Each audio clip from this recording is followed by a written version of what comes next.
오늘도 말씀으로 시작하는 하루가 되기를 축복합니다.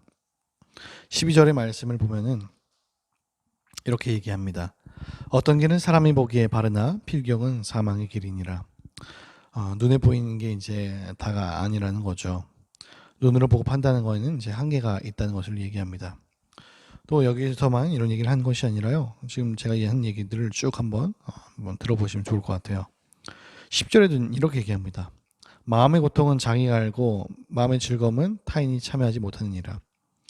마음의 고통을 남이 이제 모른다라고 이제 이렇게 표현을 하고 있죠. 13절에는 이렇게 얘기합니다.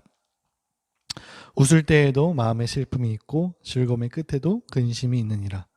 겉으로는 뭐 하고 있어요? 웃고 있어도 그게 아니라는 것을 얘기하고 있죠. 슬픔이 있는 거죠. 15절에는 또 이렇게 얘기합니다. 어리석은 자는 온갖 말을 믿으나 슬기로운 자는 자기 행동을 삼가느니라. 그러니까는 듣는 게 이제 다가 아니다라는 얘기를 또 하는 거죠. 성경은 보이는 것, 들리는 것이 이제 다가 아니다라고 이야기합니다.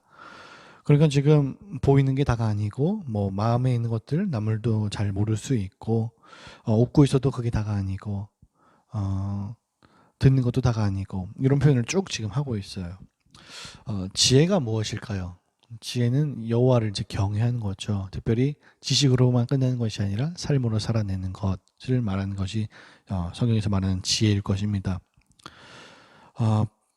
결국은 여기서의 또 지혜는 좀 전에 우리가 읽었었던 그 부분을 가지고 지혜를 얘기한다면 보이는 것 너머에 그것을 또 들을 수 있는가, 그러니까 믿음에 대한 이야기를 할 수 있을 것 같습니다. 오늘날 기독교는 이런 초월성을 좀 상실한 것 같습니다. 그러니까 이 땅에 있는 것이 전부인 것처럼 살아가는 거죠. 믿음은 분명히 바라는 것들이 실상이요 보이지 않는 것의 증거라고 했지만 마치 하나님 없이 살아가는 다른 사람들의 모습과 별반 다르지 않게 기독교인들이 살아가는 것은 아닌가. 그러니 눈에 보이는 것을 다 의지하고 듣는 것만 다 듣고 그것을 믿는 것, 이런 것에 너무 좀 치우치는 경향이 있지 않을까. 분명히 보이지 않는 그것을 우리들 믿으면서 나그네로서 살아가는데 그것을 좀 바라보지 않는 것은 아닌가, 이런 생각을 먼저 해봅니다. 우리는 이런 이야기를 좀 해야 될 것 같습니다. 나무의 열매를 바꾸려고 하는 것보다는 나무 자체를 바꾸는 것이 필요하다는 말이죠. 즉, 이 얘기를 듣고 믿는다는 것에 대해서 고민을 해보는 겁니다. 우리들이 믿기 때문에 어떤 열매가 나오는 것이 아니라 우리가 정말 믿는 자가 된다면 그 열매는 자동적으로 나온다라는 부분인 거죠. 즉, 정말 우리들이 믿음을 가지고 이 땅을 살아간다면 나그네로서 이 땅을 좀 초월할 수 있는, 듣는 것이 다가 아니구나, 보는 것이 다가 아니구나, 그 넘어 계신 그 하나님을 바라볼 수 있는, 즉 의인과 악인의 그 사이에서 의인의 길로 갈 수 있는, 정말 지혜 있는 자의 모습으로 갈 수 있는 성숙한 시야가 열리게 되는 거죠. 오늘 본문에서 몇 가지 교훈을 나눌 수가 있는데요. 잠언은 끊임없이 두 가지의 이야기를 통해서 우리들에게 대조적으로 보여줍니다. 악한 자, 아까 악인과 지혜 있는 자, 의인의 모습인 거죠. 첫 번째로는 가정을 지키고 보호하는 것은 재물이 아니라 지혜와 정직이라는 것을 말하고 있습니다. 1절입니다. 지혜로운 여인은 자기 집을 세우되 미련한 여인은 자기 손으로 그것을 허느니라. 11절입니다. 악한 자의 집은 망하겠고 정직한 자의 장막은 흥하리라. 잠언이 말한 지혜는 하나님을 경외하는 거라 그랬죠. 그러면 오늘 요 이야기 1절과 11절의 이야기를 이렇게 좀 정리해서 말할 수 있을 것 같습니다.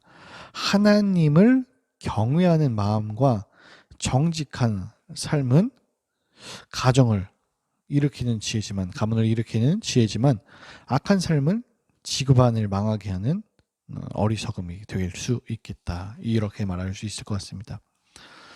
많은 사람들은요 이렇게 생각을 합니다. 많은 재물이 있고 좋은 대학 가고 명예 있고 좋은 차 타고 뭐하고 이렇게 하면은 이것이야말로 가정을 살리는 힘이라고 착각하고 있습니다.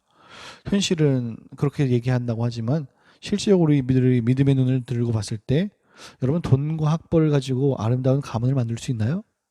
아니죠.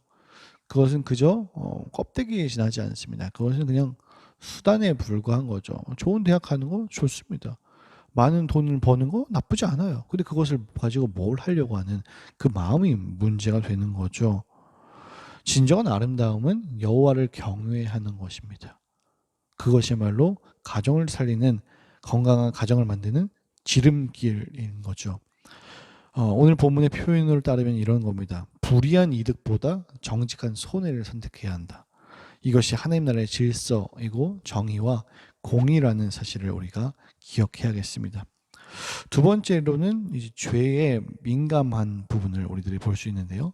9절입니다. 미련한 자는 죄를 심상히 여겨도 정직한 자 중에는 은혜가 있느니라. 미련한 자는 죄를 대수롭게 여기지 않다가 화를 당하지만 정직한 자는 은혜를 입는 거죠. 죄는 형벌이 따릅니다. 그 사실을 아느냐 모르냐에 따라서 죄에 민감하게 되고 악을 멀리하게 됩니다. 저는 본문을 보면서 가나안 정복 전쟁의 생각이 났습니다. 가나안의 이야기를 보면 그 정복 전쟁의 이야기를 보면은 딱 두 가지로 얘기해요.